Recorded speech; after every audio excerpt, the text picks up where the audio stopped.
I despise Rush Limbaugh. This man said that I posed nude when I was 14 years old and never bothered to clean it up. So this is like a loathsome, disgraceful human being.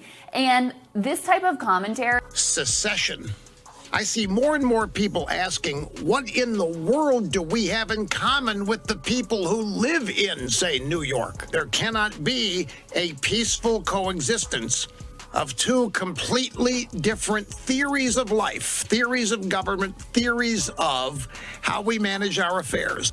So when people irresponsibly, both Amy Siskind and Rush Limbaugh, are putting forward these types of nonsense, it helps no one. Call out people who are powerful. People like Rush Limbaugh who have abused their perch of power. People who run things in this town who, by the way, only benefit from this view of politics where it's completely existential and where your true adversary and enemy is your neighbor or the blue state next door versus the people here who can't get their act together to give the American people a tiny little bit of something to be able to get through winter during a pandemic and a mass depression. It's only people here who benefit, and people, by the way, who run major cable news networks where the whole thesis and whole central premise is exactly what Rush Limbaugh is saying here. They're the only ones that benefit from this type of rhetoric of viewing your neighbors, the state next door, the city, a few hundred miles away or whatever, as the real enemies and as the real adversaries. He knows very clearly that his job is just to keep people hooked to the radio in between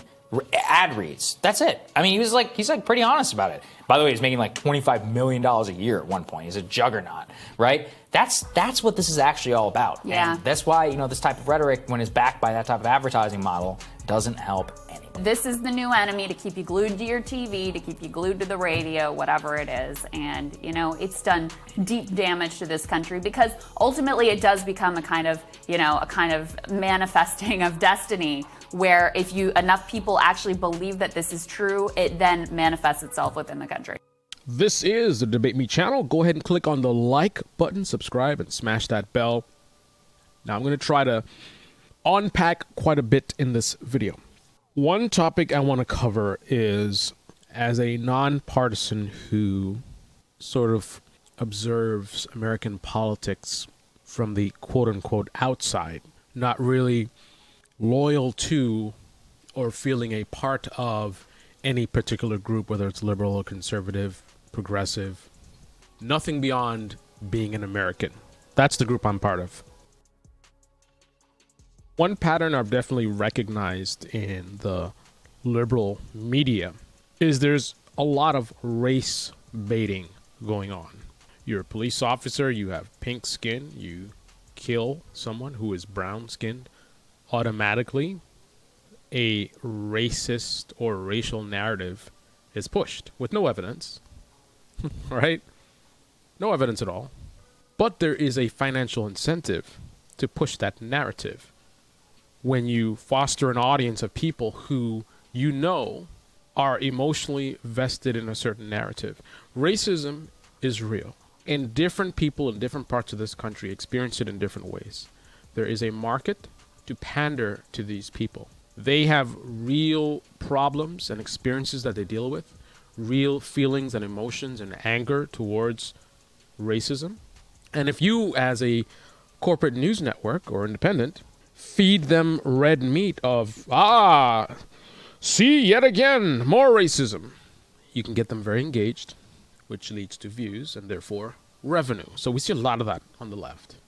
So when I hear people like Vosh say things like, basically implying, suggesting, or directly stating that all Republicans are racist, when I hear a lot of narrative coming from progressive and liberal media referring to conservatives as racist and they're white supremacists, I dismiss those statements without evidence. Now, if they make a statement and they have some evidence to back it up, sure, but I already know there's a lot of race baiting in those circles. So when they say these things, I'm just like, I'm a little bit skeptical, right? I want to see the facts. What is the basis for your claims? If there's no basis for it, I generally will discount it, or I'll investigate myself and see if there is something there. The death of Rush Limbaugh has been a very, very important and powerful data point in my analysis of what the truth is. And just to give you an example of the end result of a similar journey for me, hearing one thing, being skeptical about it, taking a step back and observing and seeing what's what. A lot of people have said that Donald Trump is a white supremacist. They definitely refer to him as a racist. You can obviously be a racist and not be a white nationalist. But I track over 50 news sources, and I even dive into the fringes. I want to see what everyone's talking about, so I have minimal blind spots. So in my monitoring of actual white supremacists, I've been observing them and seeing what they say about Trump. And what I found is they don't claim Donald Trump. They love him, and I'll cover why in future videos. Subscribe and smash that bell. They love him, but they do not claim him at all. Actual white supremacists do not believe that Trump is a white supremacist himself. Whether he's racist or not, that's a different conversation. And again, I'll cover that in a future video. But that's how I operate. I don't want to hear liberal media tell me about how Trump is a white supremacist without demonstrating factually how they come to that conclusion, without sources, without some kind of basis. Let's now talk a little bit about the struggle of being nonpartisan and covering politics. So, Rising is one of my favorite shows. I feel like media in this country is absolute cesspool. Propaganda everywhere, partisan media everywhere, and especially in the independent media world. But The Rising, a lot of people look at them as right-wing or right-leaning. And when I first started looking at them, I was suspicious as well. I found some kind of connection to somebody that might be a friend of Donald Trump or whatever. And then Crystal kept pushing this thing about holding your vote. And I was just like, okay, this sounds like a setup. But I've been watching him for quite some time. It took me a while. This video is from December 11th. This is an old video. This is before he died. The story of Wall Street bets and GameStop is kind of a complicated one. So let me give you the... Thank you. I did a search for Rush on their channel. I wanted to see, I was like, this is perfect to test their objectivity. Almost all the conservative media, they're all doing these memorials and, Rush is such a great guy. What does The Hill or The Rising have to say about him? Will they be the ones who are honest about him? I mean, we know liberal media. Yeah, of course. They're all like roasting him. Look what I found. Rush Limbaugh dead at 70. A no commentary video just showing him getting the medal. A no commentary video of the press secretary speaking about it.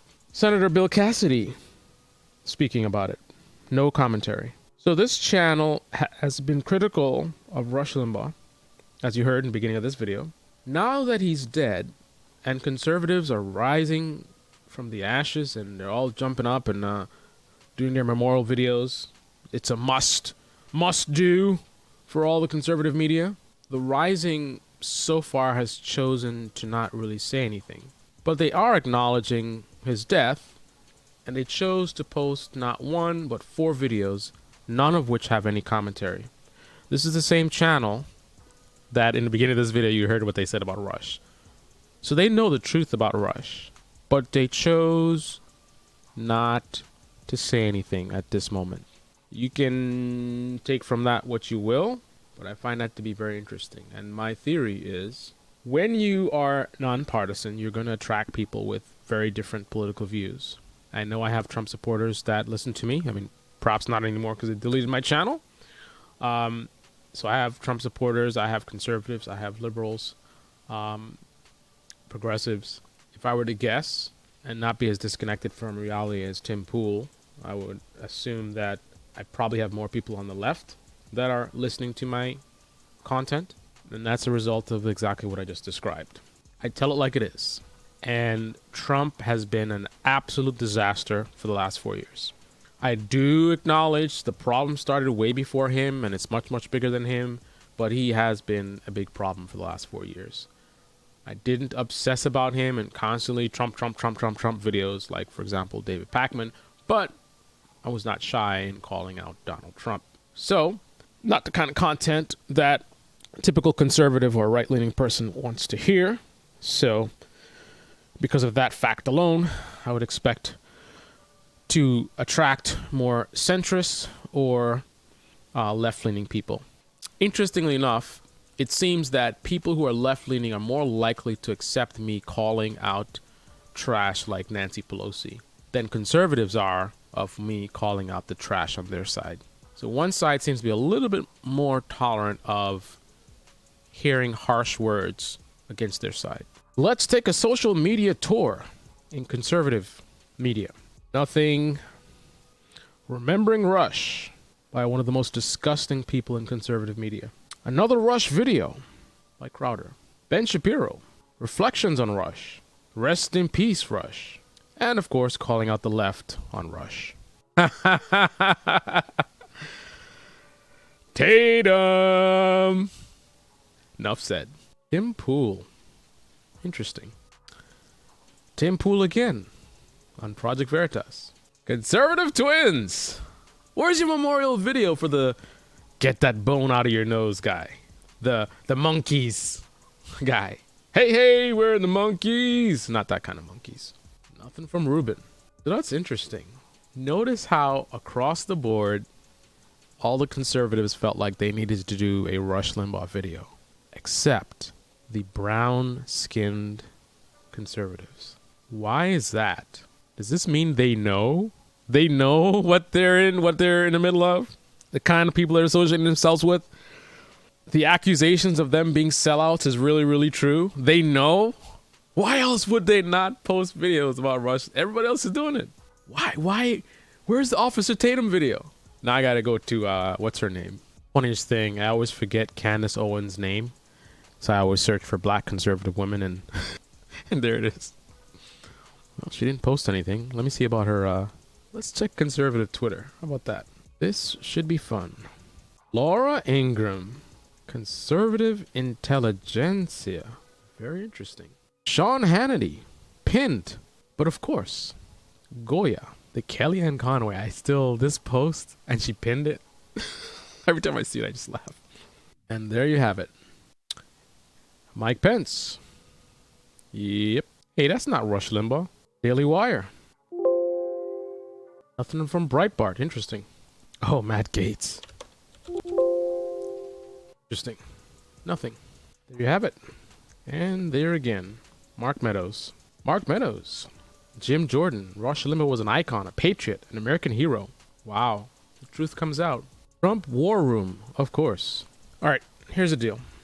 Do I think all conservatives and Republicans are racist? Of course not.